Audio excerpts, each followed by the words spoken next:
Guys, मैं इस blog के माध्यम से आप लोग को पूरा जर्नी माता वैष्णो देवी का दिखाने वाला हूँ। पूरे रात और दिन का जर्नी कि कैसा होता है यहाँ का जर्नी। तो फिर बने रहिए इस ब्लॉग में आगे तक और पूरा जानकारी लीजिए माता वैष्णो देवी जाने का। दोस्तों, अभी हम लोग आ चुके हैं भारत के जम्मू शहर में, जहाँ की माता वैष्णो देवी का मंदिर है। और आज हम लोग ये ट्रिप करने वाले हैं माता वैष्णो देवी का। तो आप देख सकते हैं माता वैष्णो देवी का मंदिर। तो अभी हम लोग वहाँ चलेंगे और बहुत ही ज़्यादा टायर्ड हो गया हूँ क्योंकि ओवरनाइट जर्नी किया हूँ। तो यहाँ से पहले चलते हैं हम लोग फ्रेश होकर, उसके बाद माता वैष्णो देवी का दर्शन करेंगे। तो आप बने रहिए इस ब्लॉग में और आप लोग को इस ब्लॉग में मैं ये भी बताऊंगा कि यहाँ कैसे आना और क्या क्या ज़रूरत के सामान लेके आना है यहाँ पे। तो बने रहिए इस ब्लॉग से और चलते हैं फिर आगे की। तो सबसे पहले मैं बता दूं कि आप जहाँ से भी आना चाहते हो तो डायरेक्ट आप वैष्णो देवी कटरा का टिकट ले लें। और अगर आप रोड ट्रिप का एंजॉय करना चाहते हो, जैसे पहाड़ों वादियाँ का एंजॉय करते हुए आना चाहते हैं, तो जम्मू तवी का टिकट लेके वहाँ से बस लेके आप वैष्णो देवी कटरा तक रोड ट्रिप में आ सकते हैं। मोस्टली इन केस क्या होता है कि आपके शहरों से डायरेक्ट वैष्णो देवी कटरा का ट्रेन टिकट नहीं मिलता है, तो आप वहाँ से दिल्ली आ जाओ और दिल्ली से फिर ट्रेन टिकट लेके आप वैष्णो देवी आ सकते हैं। श्री माता वैष्णो देवी कटरा नए स्टेशन आके अगर आप जम्मू तवी उतरते हो तो वहाँ से बस मिलती है, जिसका कि कॉस्टिंग आपको 160 रुपीज़ AC बस की देनी होती है और 110 to 20 रुपीज़ नॉन AC बस की लगती है। जम्मू तवी से बस लेने के बाद आपको 2 से ढाई घंटे कटरा आने के लिए लग जाते हैं और बहुत ही मनमोहक दृश्य होता है यहाँ तक आने का, क्योंकि पहाड़ और वादियों से आप गुजर के आते हैं कटरा तक। अगर दोस्तों आप डायरेक्ट श्री माता वैष्णो देवी कटरा आते हैं तो यहाँ से आप RFID कार्ड ज़रूर करेक्ट करें, उसके बाद ही अपना आगे पूरा जर्नी को डन करें। ये माता वैष्णो देवी कटरा का टैक्सी स्टैंड है, जहाँ से अगर आप टैक्सी लेते हो तो 1.5 किलोमीटर के अराउंड 200 रुपीज़ आपको पे करने पड़ेंगे। तो यहाँ से बाई वॉक आप इजीली जा सकते हो, तो हम लोग बाई वॉक ही चलेंगे यहाँ से आगे। यहाँ पे जो आप बाहर से सिम लेके आओगे तो यहाँ वर्क नहीं करता है, तो यहाँ यात्री के लिए यहाँ पे नया सिम मिलता है। तो यहाँ से आप सिम कलेक्ट करके आगे अपना जर्नी कंटिन्यू कर सकते हैं। तो यहाँ जब भी आए तो ये बात का खासा ध्यान रखें कि यहाँ पे हम लोग का सिम वर्क नहीं करेगा। तो यहाँ पे अगर आप आओगे तो नया सिम लेना पड़ेगा यहाँ का, तो जिसका कॉस्टिंग अराउंड आपको 350 रुपीज़ पड़ता है पर सिम। तो इस बात का बहुत ही अच्छा ध्यान रखें और अपने फैमिली मेम्बर्स को बता के आएँ, क्योंकि यहाँ नेटवर्क बिल्कुल भी नहीं है कॉल वगैरह करने के लिए। तो स्टेशन से निकले थे तो वहाँ हम लोग को एक भैया मिले, तो हम लोग को 500 रुपीज़ में वहाँ पे रूम मिला है। तो बहुत ही अच्छा रूम हमको सर्विस लगा, क्योंकि यहाँ गीज़र वगैरह सब मिल जा रहा है, क्योंकि जम्मू कश्मीर का ठंड आप जानते हैं कैसा ठंड होता है। तो यहाँ से हम लोग अब जाएंगे बाणगंगा की ओर, जिनका सर्विस उन्होंने ही हम लोग को प्रोवाइड किया वैन के थ्रू। और हम लोग जब वहाँ से ट्रैकिंग करके उतरेंगे तो बाणगंगा से लेके होटल तक हम लोग को वही सर्विस प्रोवाइड करेंगे। और फिर जब हम लोग यहाँ से निकलने की तैयारी करेंगे स्टेशन के लिए, तो उनका भी वही सर्विस हम लोग को देंगे। तो फिर हम लोग यहाँ से चलते हैं फ्रेश होके सीधा वैष्णो देवी की ओर। तो बने रहिए इस ब्लॉग में आगे तक। ये हमारा पूरा रूम है जो आप देख सकते हैं।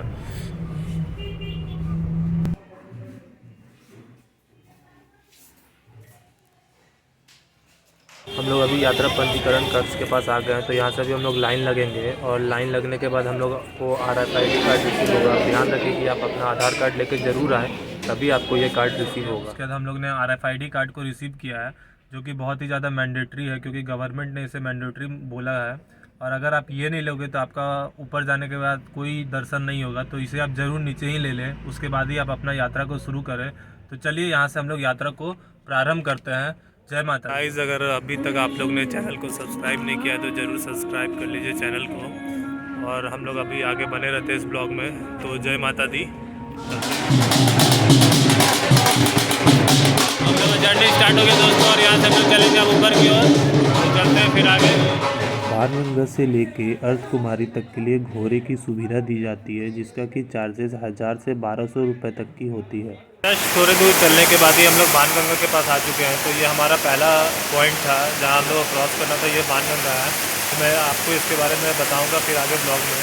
तो आप लोग बने रहिए इसके ब्लॉग में और देखिए आगे बाणगंगा के बारे में। तो दोस्तों, बात है उस वक्त की जब माता त्रिकुट पर्वत की चढ़ाई करते हुए भवन की ओर जा रही थी, तो उनके भक्त हनुमान जी को बहुत जोर की प्यास लगी।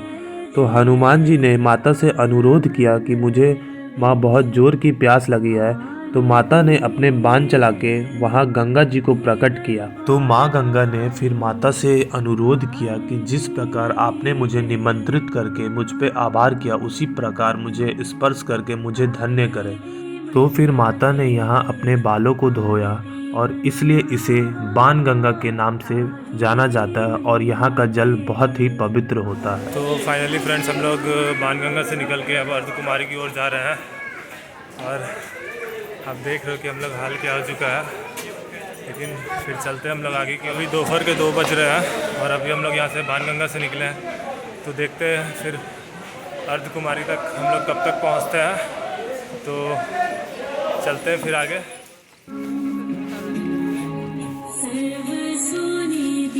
छोटे बच्चों के लिए व्यवस्था है, यहाँ छोटे बच्चे आए तो इसमें आराम से जा सकते हैं ऊपर तक। का कॉस्ट 250 रुपीज़ है। गाइस आप जब भी यहाँ आए कम से कम सामान लेके आए, क्योंकि हम वो चीज़ को समझ रहे हैं कि यहाँ ज़्यादा सामान लेके चढ़ने से क्या होगा।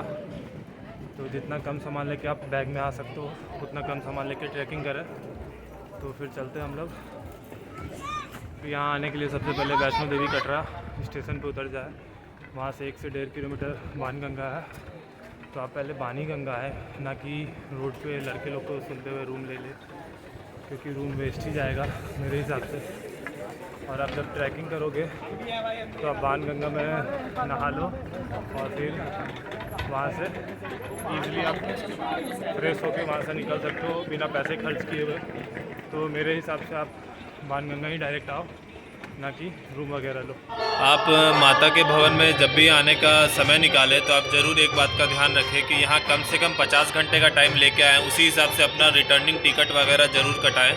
तो फिर बनते हैं आगे ब्लॉग में हम लोग। ये जगह चरण पादुका नाम से प्रसिद्ध है, क्योंकि यहाँ पे माता वैष्णो देवी रुकी और पीछे मुड़ के भैरवनाथ को देख रही थी कि वह पीछे आ रहे हैं या नहीं। तो इसी जगह पे रुकने से माता के पैरों का चिन्ह रह गया। तो इस जगह को माता के चरण पादुका नाम से जाना जाता है। तो अभी आप लोग को हमने माता का चरण पादुका दिखाया, तो मैं इसके बारे में आप लोग को बता दूंगा।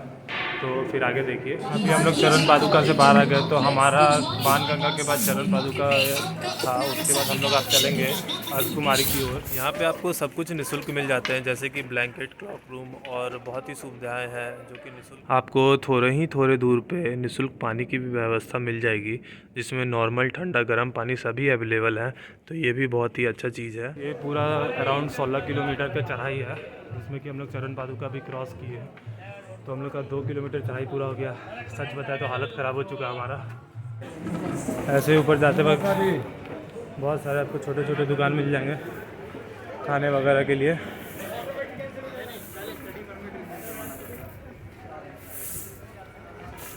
अभी 2 किलोमीटर की चढ़ाई हो चुकी है और हम पवन से पूछते हैं कि उसका हाल क्या है, तो बताएगा ये। बता भाई पवन, क्या हाल है? हाल तो जी देखने से पता चल रही होगी आपको, लेकिन हिम्मत नहीं हारना और बोलनी है जय माता की। तो गाइस सीढ़ी का रास्ता है, जिससे आप सीढ़ी से भवन की ओर जा सकते हैं। और इसी के जस्ट बगल में एक रास्ता और है, जो कि ऐसा रोड रास्ता है। तो मैं इसे ही सजेशन दूंगा, आप लोग इससे जाओ, क्योंकि जितने भी श्रद्धालु हैं मैं पूछा तो इसी वे से जाते हैं, क्योंकि सीढ़ी से जाना बहुत ही कष्ट होता है। तो मेरा सजेशन है कि आप इसी रास्ता से जाओ। अगर आप यहाँ आने का सोच रहे हो और विंटर सीजन है, तो आप ज़रूर ध्यान रखें कि अपने जैकेट्स वगैरह, ग्लव्स वगैरह ज़रूर लेके आए, क्योंकि यहाँ बहुत ही ज़्यादा ठंड पड़ती है शाम से। अभी तो हम लोग को गर्मी लग रहा है, एक्चुअली विंटर ही सीज़न है, लेकिन तब भी आप अपना स्वेटर, जैकेट वगैरह ज़रूर लेके आए यहाँ। आप लोग चैनल को सब्सक्राइब करते चलिए और जय माता दी कमेंट में लिखते चलिए और पुण्य के भागे बनिए माता के दरबार के। आप लोग को रेस्ट रूम यहाँ पे मिल जाएगा, ऐसा बैठने वगैरह के लिए रूम अवेलेबल है। ये यहाँ का फेमस भोजनालय, जहाँ आप आके खाना खा सकते हैं। रास्ता जाता है जो एक भवन की ओर जाता है और एक अर्धकुमारी की ओर। तो ये वाला रास्ता आपका आओगे ऊपर से जब, तो ये वाला रास्ता करके ऊपर पकड़ के जाओगे तो अर्धकुमारी की ओर आप लोग निकल जाओगे। जितने भी श्रद्धालु माता की भवन आने का सोच रहे हैं, तो वो अर्धकुमारी का रास्ता ही चुने, क्योंकि बिना अर्धकुमारी के दर्शन किए हुए माता का भवन जाना पूरा बेकार है। क्योंकि यहाँ का मान्यता है अर्धकुमारी का दर्शन करके ही आगे माता के भवन के लिए जाना चाहिए। हमारा पिट्ठू सवारी है जो बूढ़े और बुजुर्ग के लिए ऊपर जाने में सहायता करते हैं। तो अभी हम लोग आधा चढ़ाई कर चुके हैं और यहाँ से आप नज़ारा देख सकते हो कि क्या खूबसूरत नज़ारा है यहाँ से।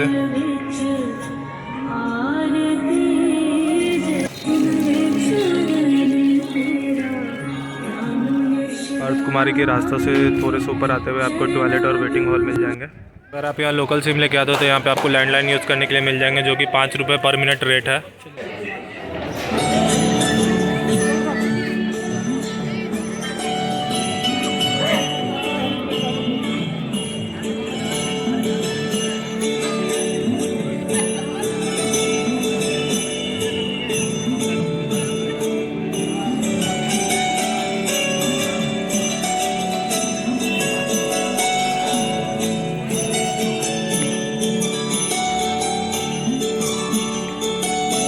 भगवती भवन है जिसको कि पूरे धर्मशाला में कन्वर्ट कर दिया गया है यात्रियों के लिए। अगर गाइस आप लोग अर्थ कुमारी आते आते बाणगंगा से थक गए हैं तो आप यहाँ पे ब्लैंकेट ले सकते हो ठंड में, जिसका कि कॉस्ट 100 रुपीज़ है और ये रिफ़ंड प्राइस है। आप ब्लैंकेट लेने के बाद आपको रिफ़ंड मिल जाएगा जब आप पर्ची ला के दोगे ब्लैंकेट का। तो और यहाँ पे देख रहे हैं कि कैसे यहाँ पे श्रद्धालु ब्लैंकेट लेके सब सोए हुए हैं। यात्री निवास, तो इसके अंदर अभी हम लोग चलते हैं। ये पूरा हॉल है यहाँ का, जहाँ पे आप ब्लैंकेट लेके वहाँ से निःशुल्क और यहाँ पे आके आराम कर सकते हैं। फाइनली फ्रेंड्स, 2 घंटे की घनी चढ़ाई के बाद हम लोग अर्थ कुमारी आ चुके हैं और यहाँ पे एक गुफा है जो कि गर्भजन के नाम से जाना जाता है, जहाँ पे माता यहाँ पे गर्भ में रही थी 9 महीने तक। जैसे कि एक छोटा बच्चा माँ के गर्भ में रहता है, वैसे ही यहाँ माता के 9 महीने तक गर्भ में रही थी। और यहाँ का मान्यता है कि इस गुफा में एक बार ही दर्शन करने के लिए जाना चाहिए, जैसे कि एक बच्चा माँ के गर्भ से एक ही बार निकलता है। यहाँ पे अर्थ कुमारी आने के बाद यहाँ से आप एक पर्ची ले लें अर्थ कुमारी की दर्शन के लिए। उसके बाद आपका नंबर अराउंड 4-5 घंटे के बाद आता है, तो आप गुफा की ओर निकल जाए और पहले भवन का दर्शन करते हुए फिर यहाँ पे आके माता का दर्शन करते हुए नीचे की ओर बढ़े। अब हम अर्थ कुमारी के दर्शन करते हुए अब भवन की ओर निकलेंगे। आप यही रास्ता को यूज़ करना भवन पे जाने के लिए, क्योंकि ये बहुत ही ईजी रास्ता है। मैंने बहुत किसी से पूछा तो सभी ने यही सजेशन दिया कि इस रास्ता से जाओ आप, ना कि एक रोड रास्ता है उससे बिल्कुल भी चॉइस नहीं करना, आप इसे जाओ, इससे 1 किलोमीटर रास्ता कम भी हो जाता है। कुमारी मतलब आधा रास्ता, it sounds to be. But यहाँ से निकलने के बाद हम लोग को एक चीज़ अच्छा लगा कि यहाँ पे पूरा ही ढलान अब हम लोग को मिलने वाला है यहाँ से, तो इसमें चलने में आसानी होगा आप लोग को भी। जब अर्थ कुमारी तक आप लोग पहुँच जाओगे तो उसके बाद फिर आप लोग को अच्छा रास्ता मिलेगा। अर्थ कुमारी से निकलने के बाद माता का भवन अराउंड 5 to 6 किलोमीटर पड़ता है। तो अभी हम लोग यहाँ से स्टार्ट करते हैं माता के भवन की। अर्थ कुमारी के बाद पिट्ठू और पालकी का रेट है ये, क्योंकि अर्थ कुमारी के बाद आपको घोड़े अलाउ नहीं है ऊपर आने, तो इस बात का खासा ध्यान रखें।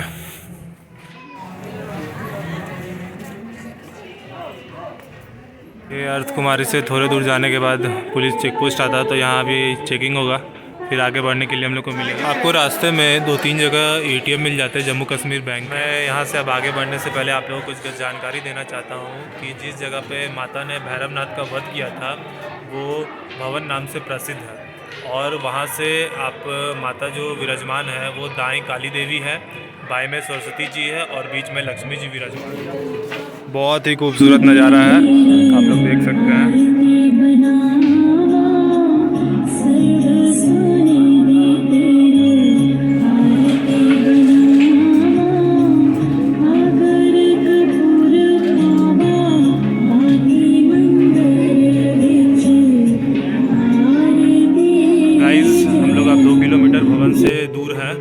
और अब थोड़ी देर में रात होने वाली है और बहुत ही ज़्यादा ठंड बढ़ चुकी है।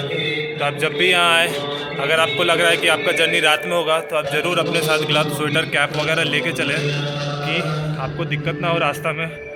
तो फिर चला जब भी आए यहाँ मंत्र उच्चारण करते चले तो आपका रास्ता और भी आसान हो जाएगा। तो कमेंट में दोस्तों जय माता दी ज़रूर लिखें। यहाँ से आप ऊंचाई देख सकते हैं कि हम लोग कितने ऊंचाई पे आ चुके हैं।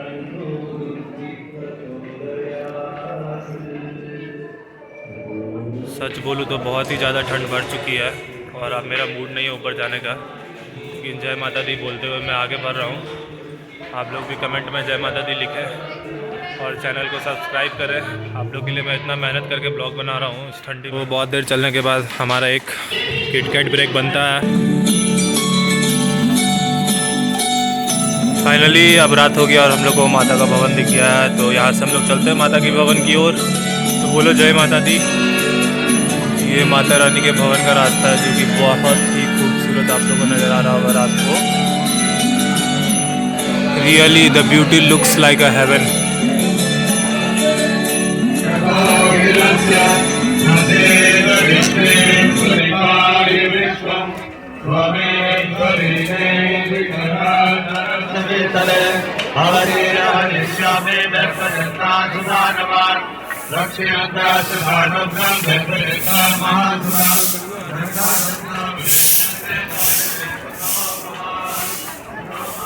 मंदिर के पास कुछ फ्री एकोमोडेशन है तो चलते हैं हम लोग यहाँ से देखने के लिए। आपको फ्री बेड की सर्विस वगैरह दी जाती है, यहाँ पे आप आके आराम कर सकते हैं।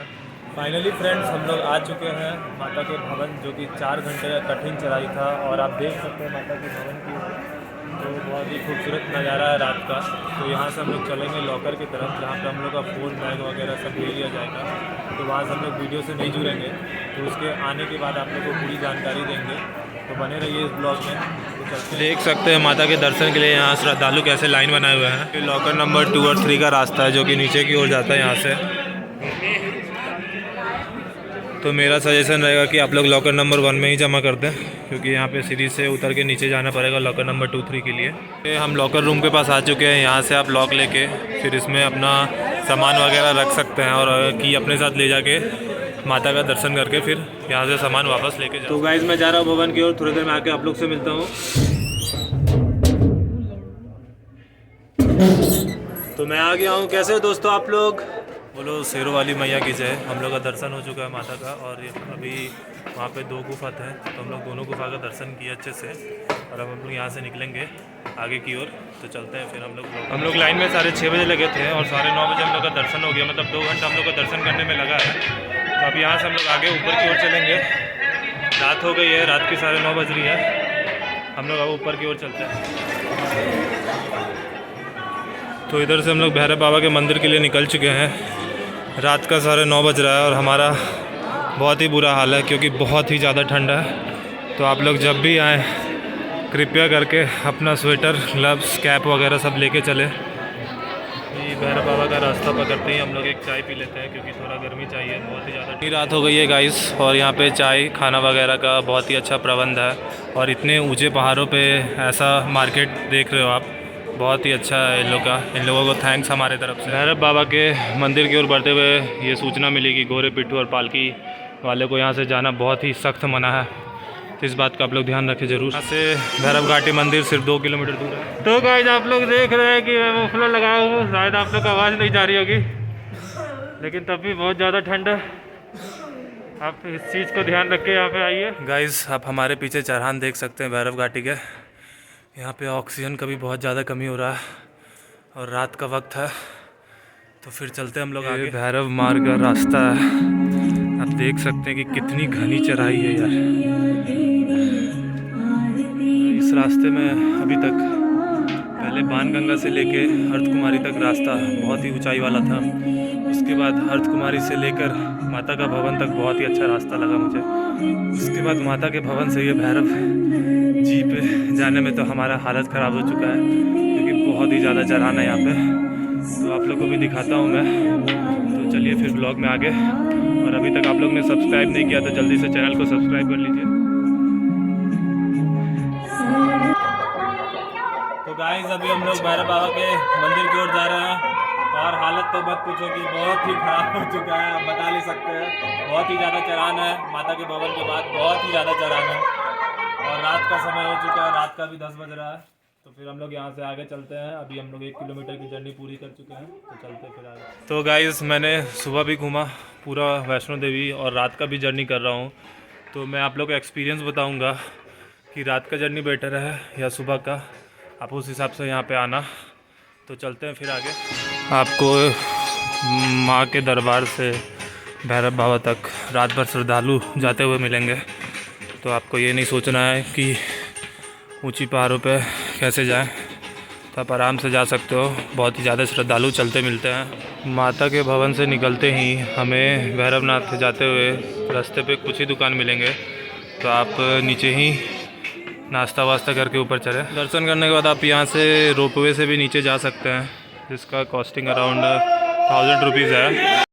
अभी हम लोग भैरवनाथ के व्यू पॉइंट पे आ गए हैं, जहाँ से पूरा व्यू मिलता है माता का भवन का। तो आप देख सकते हैं रात का दृश्य बहुत ही सुंदर है। और ये हमारा व्यू पॉइंट है, जहाँ पे लोग अपना फ़ोटो वगैरह सेशन करते हैं।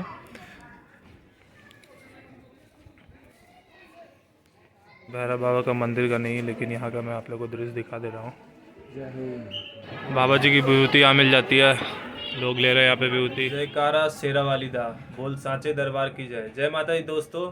और आई होप कि आप लोग को ये ब्लॉग मेरा बहुत ही पसंद आ रहा होगा, क्योंकि मैं वैष्णो देवी आया हुआ हूँ।